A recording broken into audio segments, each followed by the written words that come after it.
começar a falar aqui uma série de mensagens que eu comecei e deve dar aí umas não sei quantas. Então, quando eu estou pregando, eu vou falar da maravilhosa graça. Eu não sei falar de outra coisa, né? Dessa graça maravilhosa que é uma pessoa. A graça é Jesus. Amém? E nós estamos olhando o quanto Deus ele é maravilhoso. E a gente já vê desde do Éden, né? Quando o homem peca, o homem pecou, e aí tem muitos pais, às vezes estão hoje, como é dia dos pais, pensando sobre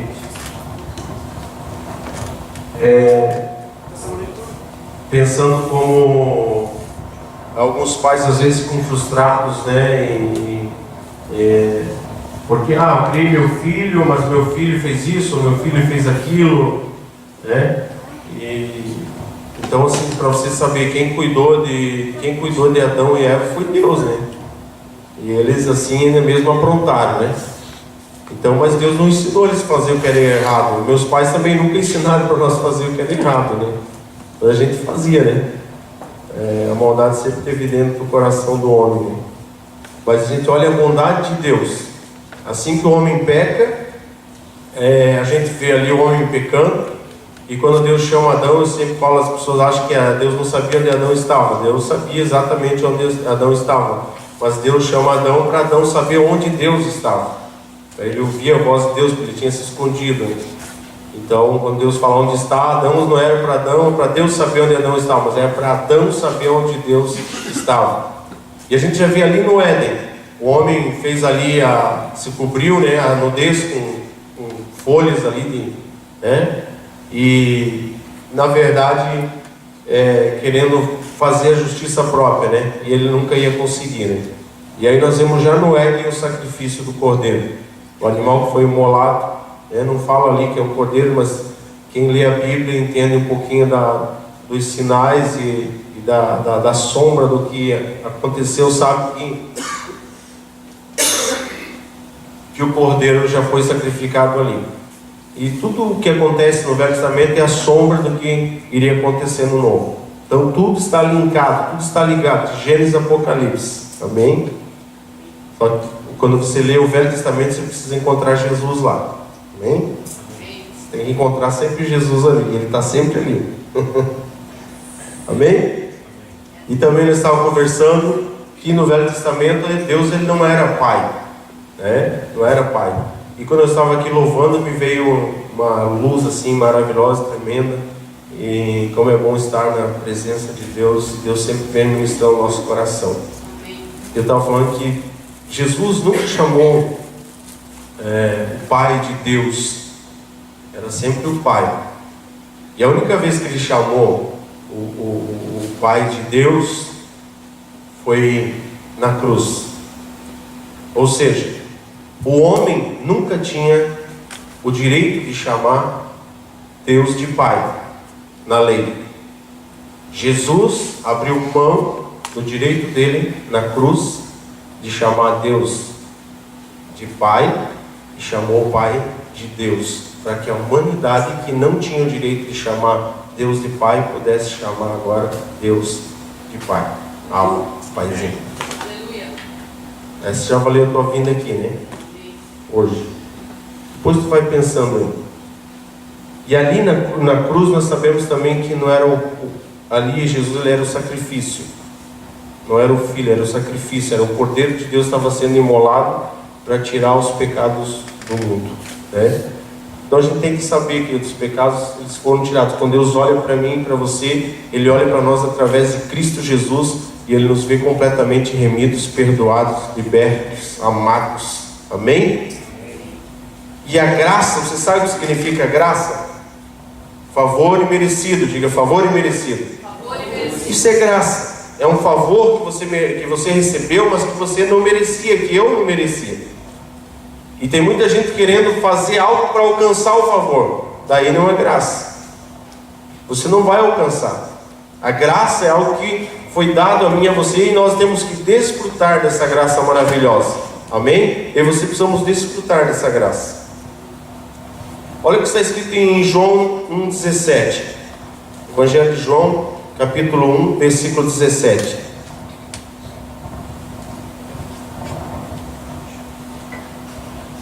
Pois a lei foi dada por intermédio de Moisés, a graça e a verdade vieram por intermédio de Jesus Cristo. A lei foi dada, a graça e a verdade, elas vieram. Eu podia enviar para você, né, um presente pelo correio, vou dar um presente pelo correio para você. Você ia receber o presente e ia ficar feliz, né? Ou de repente alguém que você ama muito enviar um presente para você pelo correio, você ia receber o presente e ia ficar feliz, sim ou não? Mas se a pessoa entregar o presente para você, não é melhor? A lei, a graça e a verdade, na verdade, a graça e a verdade, elas andam juntas. A lei, ela não é a verdade. A lei não é a verdade que nos liberta. A graça é a verdade que libertou a mim e a você. A graça e a verdade estão unidas. A graça, ela não foi dada. A lei, ela foi dada. A graça, ela veio. A graça, ela veio e habitou entre nós e está hoje conosco. A Bíblia fala que Moisés era um servo. Hebreus fala sobre isso. Moisés, ele era um servo. Jesus, ele era o Filho do Deus vivo. Existe uma diferença da época da lei e da época que nós vivemos hoje, queridos. O servo poderia dizer onde estavam as exigências da lei. Moisés podia dizer onde estavam as exigências da lei, né? As exigência saiu. Mas o filho pode desvendar os segredos do coração do pai. Jesus, ele pode desvendar os segredos do coração do pai e trazer e revelar esses segredos a mim e a você. O servo pode dizer o que Deus quer, o que Deus exige. Era isso que a lei fazia, mas não pode revelar o coração do pai para nós. Mas o filho fez isso. Amém? O filho fez isso. Hoje não estamos sobre a lei, mas estamos sobre a graça. E isso não é maravilhoso? Quando Moisés, ele estava no monte com Deus e ele desceu, o povo tinha feito um bezerro de ouro, né? E a Bíblia diz que ele quebrou as tábuas. Ele quebrou as tábuas da lei. E a Bíblia diz que, queridos, que ele subiu novamente. Ele subiu uma segunda vez. E ele disse que talvez eu possa fazer uma propiciação e talvez Deus perdoe os pecados de vocês. Moisés não tinha certeza. Ele não estava seguro. O povo fez um bezerro de ouro e ele quebrou as tábuas e ele falou: eu vou subir novamente e talvez Deus aceite uma oferta. Talvez Deus aceite um sacrifício pelos pecados de vocês e perdoe vocês. Mas Moisés não estava seguro disso. Moisés não estava seguro disso. Mas Jesus subiu. Quando ele subiu ao Pai, ele subiu seguro. Ele subiu seguro que o Pai tinha perdoado os meus e os teus pecados. Jesus, quando ele subiu ao Pai, ele foi com convicção. Moisés profetizou que viria um profeta como ele.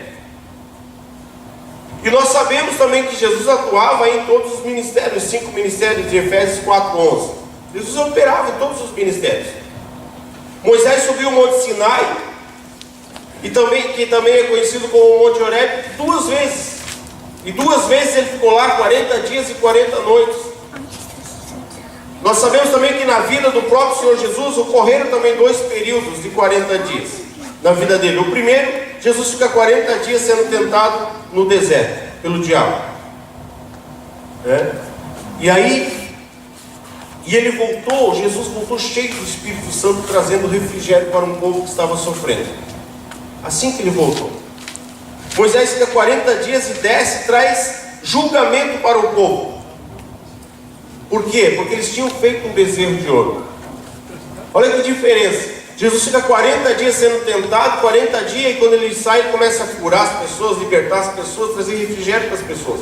Moisés fica 40 dias, quando desce, o povo estava fazendo o quê? Uma idolatria. Ele traz juízo sobre o povo. Existe uma diferença muito grande, queridos. Jesus saiu dos 40 dias com poder para abençoar. Moisés não abençoou, porque o povo pecou. E às vezes nós nos perguntamos, o que aconteceu? Qual outro período que aconteceu os 40 dias de Jesus? A Bíblia fala que depois que ele ressuscitou dos mortos, eles estavam com o corpo ressurreto. Jesus passou 40 dias com os discípulos. E depois eles vão e ficam 10 dias no cenáculo, e completam os 50 dias e o Espírito Santo desceu. 40 dias Jesus fica com os discípulos, queridos, ensinando, falando, ministrando, depois com o seu corpo ressurreto. Temos 2 períodos de 40 dias para Moisés, 2 períodos de 40 dias com Jesus. E a Bíblia, tudo que tem na Bíblia se usa, até a capa. Tudo, não tem nada ali na Bíblia que está ali por um acaso, está ali por alguma coisa que Deus colocou ali. Se você cavocar, você vai ver que você vai pegar a figueira que Adão e Eva se cobriram com a figueira que Jesus amaldiçoou, tu vai fazer um link, tu vai chegar no negócio. Pode perguntar ao Espírito Santo que ele te leva, faz você entender. A Bíblia ela é assim. A Bíblia, todos os nomes, números, têm significado, queridos. A gente, está ali. Não está ali. Está ali porque Deus colocou ali. 40 dias choveu sobre a face da terra. Elias caminhou 40 dias e 40 noites. Então 40, quando a gente fala aqui, a gente olhar, é um número de provação, um número de teste. 40 anos andando lá no deserto, você vê um monte de coisa.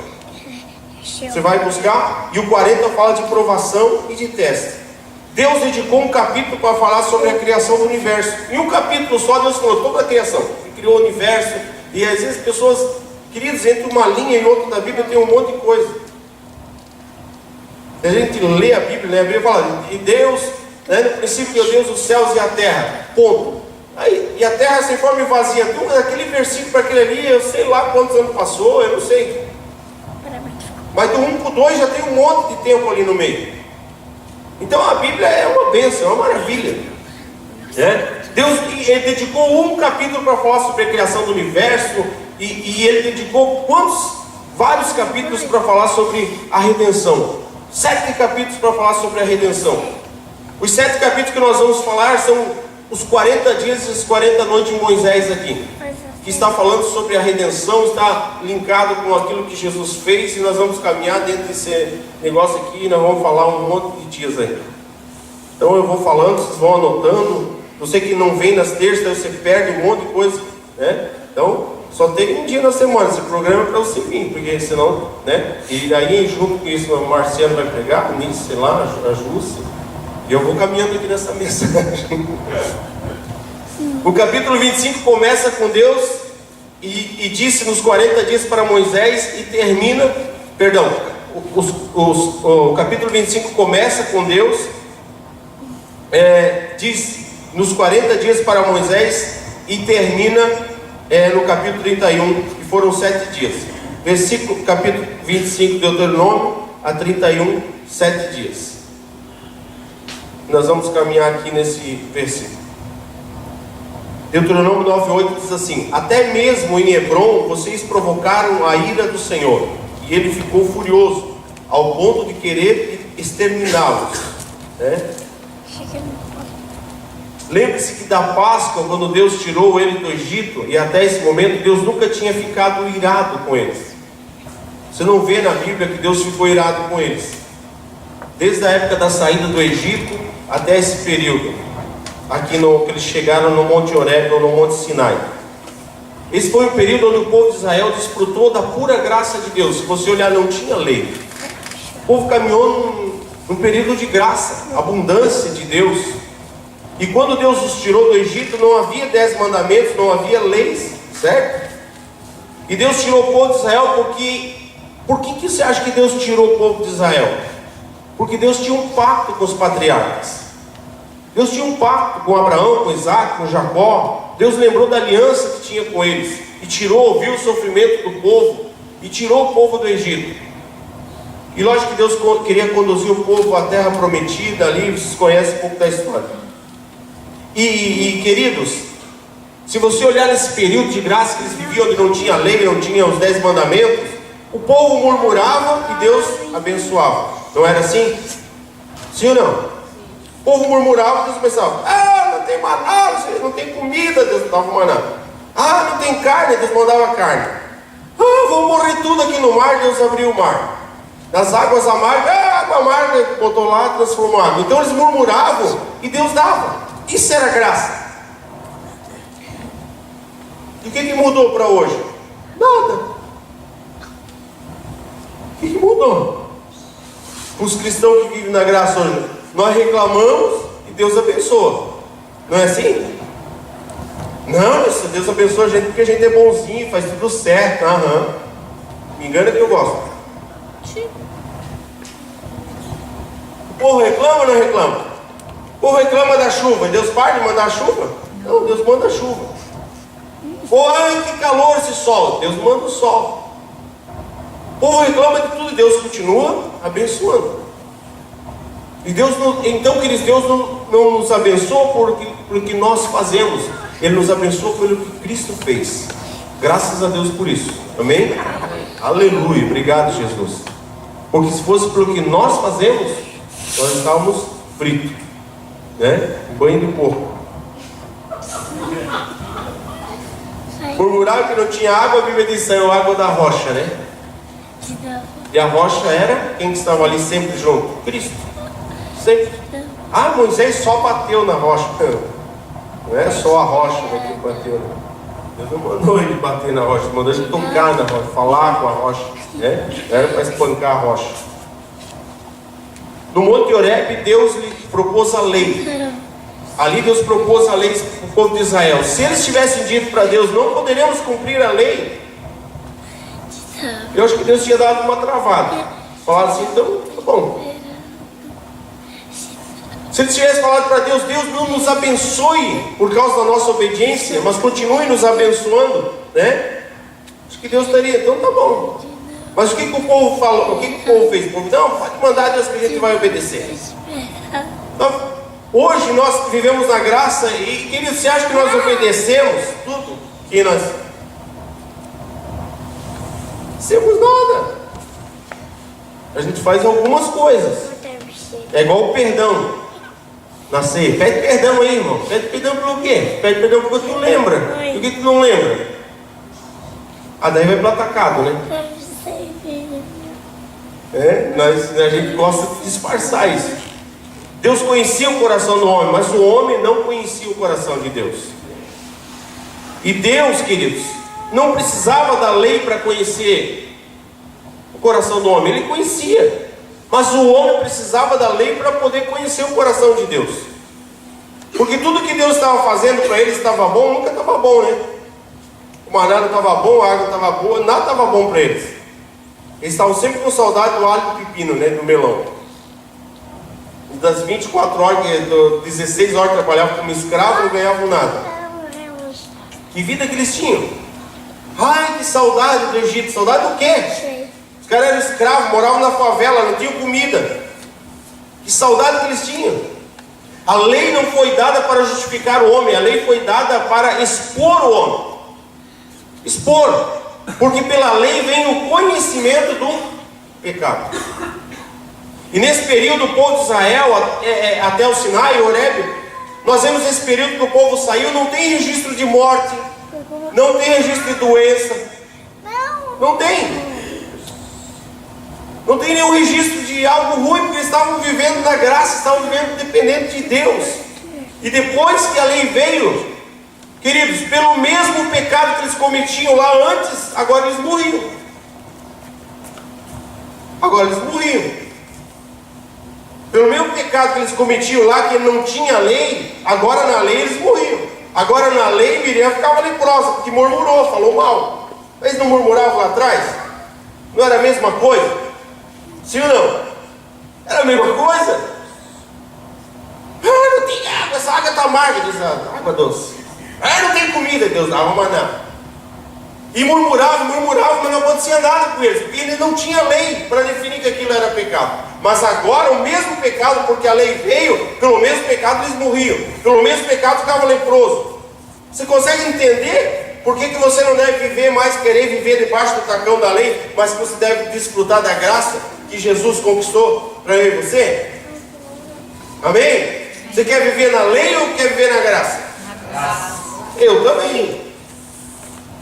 Nenhuma vez a Bíblia registra que nesse período Deus ficou irado com eles, porque não tinha lei. Eles estavam disputando a graça de Deus. Fazia, Deus abençoava, Deus abençoava. Eles já reclamaram da saída, queridos, que não tinha comida, não tinha água e um monte de coisa. E a Bíblia fala que depois que foi dada a lei, Deus tirou. Depois que foi dada a lei. Romanos 4,15. Porque a lei produz a ira. E onde não há lei, não há transgressão. A lei opera a ira de Deus. Quem quer viver na lei? Eu não. Mas nós sempre queremos dar uma buscadinha lá e parece que a graça não está bom, a gente quer dar uma misturada, né? Se o povo de Israel tivesse continuado na graça, eles teriam enxergado a fidelidade e a bondade de Deus. Só tem uma maneira de você enxergar a fidelidade e a bondade de Deus: é se você desfrutar da graça maravilhosa dele. E aí você começa a desfrutar, você começa a enxergar como Deus é fiel, como Deus é bom. Sim ou não? Olha como seu pai biológico, sua mãe, os normais, né? Os pais normais, tem uns que são meio normal. Mas os normais, eles tratam bem os filhos, independente se ele faz ou não faz, estão lá tratando bem, cuidando, não estão? Estão cuidando, zelando e tal, e é filho. É graça. Mas parece que o homem não quer a graça pura, não é verdade, queridos? As pessoas pensam que se elas cumprirem a lei, elas se tornam mais santas. O cara falou para mim hoje, está filmando, não tem problema. O cara falou para mim, porque se eu jejuo, daí a minha carne, ela fica mais preparada para se aproximar de Deus. Eu falei, cara, a tua carne não se converte nunca. Esquece que a tua carne vai se converter, irmão. A carne vai para o barro. Ela está aí para se converter. Ela briga até o último para segurar o cara lá mesmo que está lá já, o moribundo, ela fica ali grudada, porque ela sabe que o fim dela é o barro. Então assim, as pessoas acham que elas fazendo as coisas, elas vão conseguir. Queridos, a lei, a ênfase é em fazer. A graça é em você desfrutar. Olha, então agora eu não preciso fazer mais nada. Preste atenção nisso. É isso que eu vou falar agora. É muito importante que você grave isso. Na lei você tinha que fazer algo para alcançar. Na graça, como você já alcançou, por gratidão você faz. Mas você não faz nada para alcançar, você já alcançou. 1 João 4,17, pois nesse mundo nós somos igual a Cristo, igual a Ele. O pai olha para você e vê o filho. Ou você olha para os teus filhos e vê um diferente do outro? Você olha para os teus filhos e vê, aquele eu amo mais esse filho do que esse. Não, você ama os seus filhos iguais. Aí eu pergunto, como é que a sombra, que a lei, pode competir com a substância, que é a graça? Não tem como. Como a sombra vai competir com a substância? Não tem como. Minha esposa vai viajar.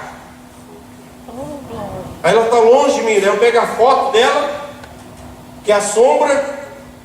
Como é que eu vou me contentar com a foto?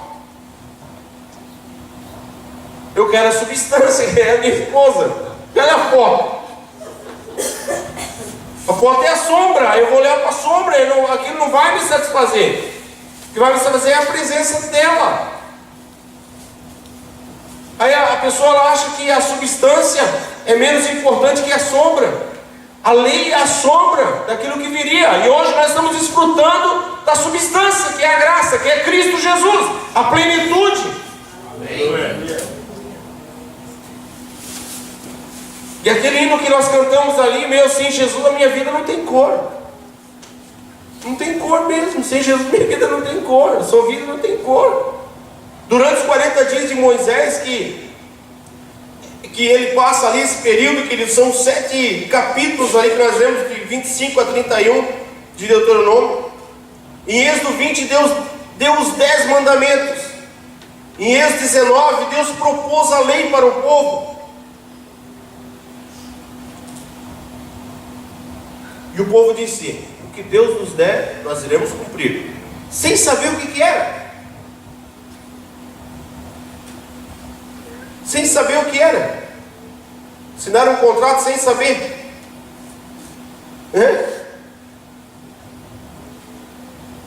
E Deus diz a Moisés: agora me apresentarei a você, Moisés, numa nuvem escura.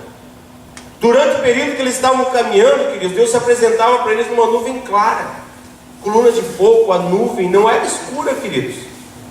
Eles estavam na graça. Deus se apresentava numa nuvem clara para eles. Naquele período que eles não falavam nada, Deus disse: agora, quando vem vai dar a lei, Deus, não se aproxime, senão vocês virão morrer. E quando veio a lei, o que era a lei? Você não podia se aproximar, senão você iria morrer. Você morreria. Quando eles estavam no monte, ninguém pode tocar no monte, nem homem, nem mulher, nem animal, nada, porque vai morrer. A lei. Na lei, como é que o camarada ficava para poder entrar no Santo dos Santos? E tinha que ficar lá, nem dormia, você sabia? Ele não dormia à noite para não sonhar e não estar impuro, para poder entrar. E entrava com um sino e uma corda amarrada, porque se ele tivesse pecado, ele caía morto. Na lei era assim: não se aproxime, senão você vai morrer. E Jesus falou na graça, o que ele fala? Venham a mim, e vocês receberão vida. Na graça você se aproxima, você recebe vida, e vida em abundância. Isso não é maravilhoso? Não estamos vivendo na sombra, estamos vivendo na substância. Estamos vivendo em Cristo. Hebreus 10 diz que Jesus é o novo e vivo caminho. Então se aproxime e receba a vida. Eu e você estamos andando no novo e vivo caminho. Na lei, quanto mais perto de Deus você se aproximava, mais perto da morte você estava. Porque Deus era santo e as pessoas não. Hoje, olha só que contraste. Quem está longe está morto, e quem se aproxima recebe a vida. Não é maravilhoso? Quem está longe, quem se aproxima, quanto mais se aproxima, mais vida você recebe deles. Em Êxodo 20, eles quiseram ser abençoados pelas próprias forças, pela fidelidade deles e não pela fidelidade de Deus. Queridos, bota uma coisa na sua cabeça. Bota isso na sua cabeça. Eu sei que é difícil, quem comeu muita lei, como eu, que recebi lei a vida inteira, mas a gente faz, a gente vai se expondo à graça, a gente vai sendo limpo. Eles queriam lá em Êxodo alcançar a graça, alcançar os benefícios pelo esforço deles, pela obediência deles. Entenda uma coisa: tudo que eu e você conquistamos hoje foi pelo esforço de Jesus, pela obediência de Jesus, é por causa de Cristo, tudo é por causa dele. Tudo é por causa dele. Mas nós queremos achar, não passa dentro da sua cabeça que é por causa de você? Não passa na sua cabeça e fala assim: se eu fizer isso, como a gente é ingênuo. Não é ingênuo? Às vezes a gente faz assim que a gente vai comover Deus. Eu vou comover Deus. Eu vou fazer um negócio assim que Deus vai ficar de cara. Eu vou fazer algo assim que eu vou impressionar Deus. Se Deus recebe? Claro que recebe. Deus é um pai, desculpa a expressão aqui, é babão. Ele te ama. Ele me ama. Ele é extremamente apaixonado. Ele é louco por nós. É tão louco que mandou o único filho que ele tinha para morrer para ter nós. De tanta paixão e amor que ele tem por nós. Você não faz ideia que amor é esse. Nós cantamos um hino: que amor é esse, A gente não faz ideia, a gente pensa que faz ideia. Mas a gente acha, não, eu vou fazer uma coisinha. Então é mais fácil saber Jesus. Pai, eu sei que queridos, você consegue entender o que é graça? Graça é um favor imerecido. Você recebe algo que você não merece. Eu recebo algo que eu não mereço, mas Ele me dá por amor. Ele não é igual a gente, se passar de ano tu dá uma bicicleta no final do ano. Coisa horrível isso, não faça mais isso. Se passar de ano tu dá um super, como é que é agora? Videogame, que é, meu Deus, muda tudo a cada 6 Playstations. Né? Os pais ficam negociando, não façam isso com os filhos, pelo amor de Deus. Se passa, se não passa, dê do mesmo jeito. Né? Aí Deus deu os 10 mandamentos para eles. E qual o resultado? Eles disseram de si: o que Deus falar nós vamos fazer. Nós somos obedientes, nós somos a última bolacha do pacote. Nós somos tal. Deus vai falar e nós já vamos fazer. Mas nem sabiam o que Deus ia dar para eles. E só falaram: o que Deus der nós vamos cumprir. E você vai ver que eles eram um povo legal. Prometeram obediência. Qual foi a primeira coisa que eles fizeram quando Moisés subiu no monte? Para ouvir. Não, Moisés, nós não. Você quer se aproximar? Não, nós não. Não é perto de Deus, não. Olha você fala com Deus, daí você fala Deus. Que Deus fala para nós, está tudo certo. E a gente faz.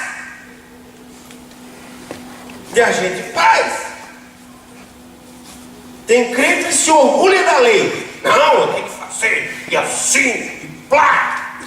Eu vi um pregador, o cara testemunhou aqui sexta, um pregador, prega no Brasil inteiro, 21 dias sem comer, não sei o quê, plá.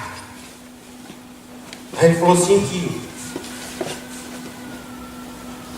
Deus falou com ele que ainda não estava bom. Tinha um dia que sem comer, mas não está bom ainda, né? Então tem gente que acha que se ficar 21 dias sem comer, ele vai se aproximar de Deus. E se orgulha da lei. Se orgulha da lei. E quando ele peca, ele fala assim: talvez ninguém tenha visto. Mas se orgulha da lei. Quando ele peca, ele fala assim: talvez ninguém viu, né? Talvez ninguém viu.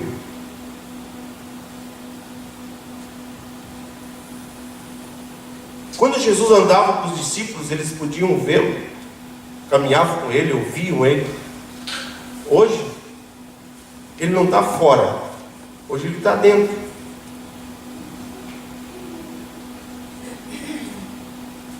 E tem gente que acha que os discípulos estavam mais próximos de Jesus do que nós. Jesus estava fora. Estava fora, ele conversava. Hoje ele está dentro. Hoje ele está dentro. Hoje ele é um, eu e ele somos um. Nós estamos juntos e misturados. Mas tem gente que acha que é tipo assim, aquele ciúme, não tem um ciúme? Que Jesus está com a gente. Daí eu errei, Jesus sai. Aí eu me acertei, aí Jesus vem. Entra de novo. Aí eu errei, Jesus sai. Aí eu me acertei, aí Jesus vem de novo. Aí fica aquela brincadeira. Não é pelo teu acerto, é pelo acerto de Jesus que você foi justificado. Entenda isso, é pelo acerto dele, é pela obediência dele, é pelo sacrifício dele que nós somos aceitos, pelo sangue dele que você fomos aceitos. Isso não é maravilhoso? Isso não faz a gente se apaixonar mais ainda por Jesus? Isso não faz a gente fazer loucuras de amor por Cristo? Isso sim, isso que é viver, né? Nossa, as músicas são lindas, né? A lei, queridos, foi dada para agitar a carne. Pela lei veio o conhecimento do pecado. Quando Moisés e seu irmão Arão subiram o monte, antes de subirem, o que eles fizeram? Ofereceram um sacrifício, oferta queimada e oferta pacífica. Sem oferta, eles não tinham o direito de se aproximar de Deus. Sem derramamento de sangue, se eles se aproximassem de Deus, o que acontecia? Eles morriam. Sem o sacrifício, sem o derramamento de sangue, se eles se aproximassem de Deus, eles não morriam. Queridos, hoje eu e você podemos nos aproximar de Deus, não pelo sangue de bodes e de touros, que proviam um perdão temporal. Sangue de bode e touros proviam um perdão temporal. Aí tinha que sacrificar de novo. Aí sacrificava, passava o tempo, sacrificava de novo. Porque o sangue de bode e de touro, na lei, eles eram um perdão temporal. Mas hoje, pelo sangue de Jesus Cristo, que Ele já proveu o perdão eterno a mim e a você. Fomos perdoados, fomos redimidos. E ainda tem pessoas que acham que o sangue de Jesus, ou tornam o sangue de Jesus igual ao sangue de bode e de touros. Não dão valor ao sangue de Cristo. A Bíblia diz que nós temos o melhor sacrifício. O sangue de Jesus satisfez plenamente o coração de Deus. Deus recebeu o sacrifício. Para falar da Bíblia, né? Passa que o sacrifício de Jesus, Ele recebeu. Vem aqui um pouquinho, Eunice. Vem aqui um pouquinho, outra, por gentileza. Olha só. Fica atrás da Eunice, que outra aqui. Fica aqui. A Bíblia fala que Jesus recebeu o sangue de Jesus. Ele recebeu. Eu saí da câmera, né? Perdão aos internautas. Estou aqui, ó. A Bíblia diz que Jesus recebeu, que o Pai recebeu o sacrifício perfeito de Jesus. Jesus entrou na presença do Pai com o sangue. E por causa do sacrifício de Jesus, Deus recebeu o Oda, Deus recebeu a Jússi, Deus recebeu o Nilson. Obrigado, queridos. E por causa do sacrifício de Jesus, nós podemos entrar na presença do Pai. Por causa do perdão, por causa do sangue do Cordeiro, o sangue perfeito. E isso é maravilhoso. Sim ou não? Aleluia! Por causa do sangue de Jesus, nós, de pecadores, condenados ao inferno, fomos transformados em filhos redimidos, e podemos chamar Deus de Abba, Paizinho querido. Podemos chamar Deus de Pai. Não tínhamos o direito, isso antes da lei, ninguém chamava Deus de Pai. E hoje nós somos filhos amados por causa de Cristo. Porque Deus ficou plenamente satisfeito com o sangue do Cordeiro perfeito, Jesus Cristo de Nazaré. Nós precisamos entender que se estamos na graça, por isso podemos nos sentir próximos do Pai. A lei nos mantém longe, a graça nos aproximou. Isso é maravilhoso. Isso é as boas novas do Evangelho. E como deixar de anunciar essas boas novas? Após Arão e seus filhos oferecerem ofertas, subirem, e aí Moisés e Arão, depois de oferecerem as ofertas ali, eles puderam subir na montanha, assentar-se e comer com Deus. Deuteronômio 9, 8 e 9. Até mesmo em Horebe, vocês provocando a ira de Deus, a ira do Senhor. E ele ficou furioso ao ponto de querer exterminá-los. Quando subi ao monte para receber as tábuas de pedra, as tábuas da aliança que o Senhor tinha feito com vocês, fiquei no monte 40 dias e 40 noites, não comi pão e nem bebi água. Moisés estava relembrando o povo, que está em Deuteronômio, do que tinha acontecido lá em Êxodo, queridos. E aqui nós vemos um jejum sobrenatural. Não tente fazer isso em casa. 40 dias e 40 noites sem beber, sem comer e sem beber. É sobrenatural. Na presença de Deus, o maná não estraga. Lembra? Eles colocavam, não estragava. Nada fica velho. Ninguém morre. Nos 4 evangelhos, ninguém morreu na presença de Jesus. Da presença de Jesus, a morte vira a ressurreição, a lepra vira a pureza, o cego passa a ver, a adúltera se transforma numa mulher justificada, o ladrão pendurado numa cruz se torna um filho redimido. Que amor é esse?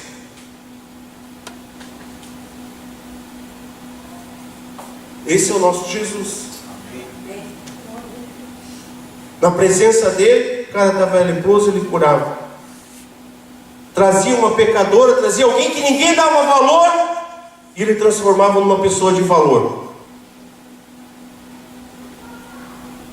O que eu e você precisamos realmente é parar de querer nos esforçarmos para agradar a Deus.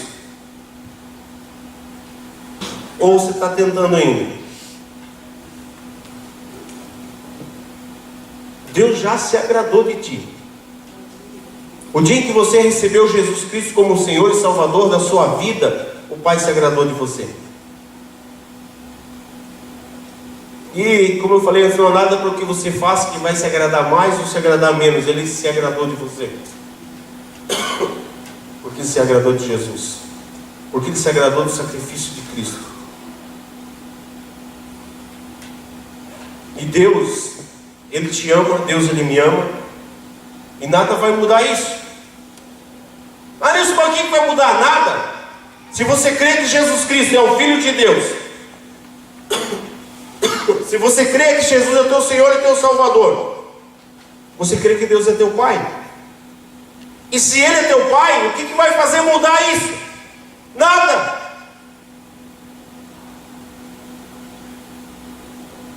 Ainda que o Isaac não queira ser teu filho, ele é teu filho. E pronto. Eu continuo na próxima. Essa é a parte 1. Vai ter mais umas 10. Amém. Mas ainda que seu filho diga para você: não, eu não quero que você seja meu pai. Não tem como, você é pai dele, você é mãe dele. Eu reneguei, meu filho. Pode renegar, continua sendo filho. Pode renegar. Eu reneguei meu pai. Pode renegar, continua sendo pai. Nada vai mudar.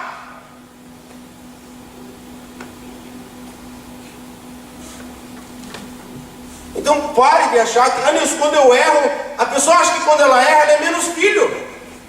Pare com isso. Quem ensinou o filho a andar de bicicleta? Quem ensinou já o filho a andar de bicicleta? Filho pequeno. O que se fazia quando ele caía? Se fazia o quê? Se erguia ele. Você segurava a bicicleta para ele.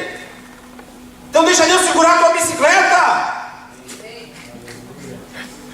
Pare! Sei lá, se Deus está falando com alguém aqui, ou alguém que está me vendo aí. Deixa Deus segurar a bicicleta, deixa Deus levar. Não tenha medo de Deus, não tenha medo, Ele é teu Pai, corra para Ele, não corra dele, corra para Ele, sempre para Ele. Mesmo que esteja igual o filho pródigo lá, cheio de cocô de porco, catingando, barbudo, cabeludo, mal cheiroso, corra para Ele, sempre para Ele, porque sempre vai ter um abraço, sempre vai estar te esperando, sempre vai estar pronto para te amar, para te abraçar, para te amparar, para cuidar de você, sempre. Sempre vai ter uma sandália para o seu pé, sempre vai ter um anel para o seu dedo, sempre vai ter uma túnica para cobrir você, para aquecer você. O Pai sempre vai estar esperando você. E você vai ser filho. Se você recebeu Jesus como Senhor, você decidiu. Ninguém forçou você, ninguém botou um revólver na sua cabeça. Mas se você disse: Jesus, Tu és o meu Senhor e o meu Salvador, meu amigo, você não vai conseguir mais se esconder de Deus. E aí você lê a Bíblia e você sabe: ainda que eu descer nas profundezas do mar, ali Tu estás, Senhor. Esse é o nosso Pai. Você tem Pai. E olha que é um Pai coruja que te ama. Você recebe esse aplauso no seu coração? Amém? Continuamos aí nos próximos dias. Deus abençoe vocês. Vamos ficar em pé, por gentileza. Vamos orar e vamos agradecer a Deus por esse dia maravilhoso. Obrigado, papai, por esse dia lindo, maravilhoso, abençoado. Obrigado pela Tua palavra. Obrigado porque a Tua palavra nos enche de alegria, de ânimo. A Tua palavra, Senhor, nos conforta, nos encoraja, Senhor, nos orienta, Pai, nos ensina, Pai. Obrigado pela Tua palavra, pela Bíblia Sagrada. Palavra maravilhosa que tem edificado e enchido nossos corações, Pai. Que eu te agradeço pela vida de cada um dos meus irmãos que aqui estão. Que o Senhor fortaleça cada um deles. Que o Senhor guarde cada um deles protegidos, Pai, sempre debaixo do sangue do Cordeiro, Pai. Que a graça inunde seus corações. Que a graça encha o seu coração. Que você receba a graça, o favor de Deus na sua vida.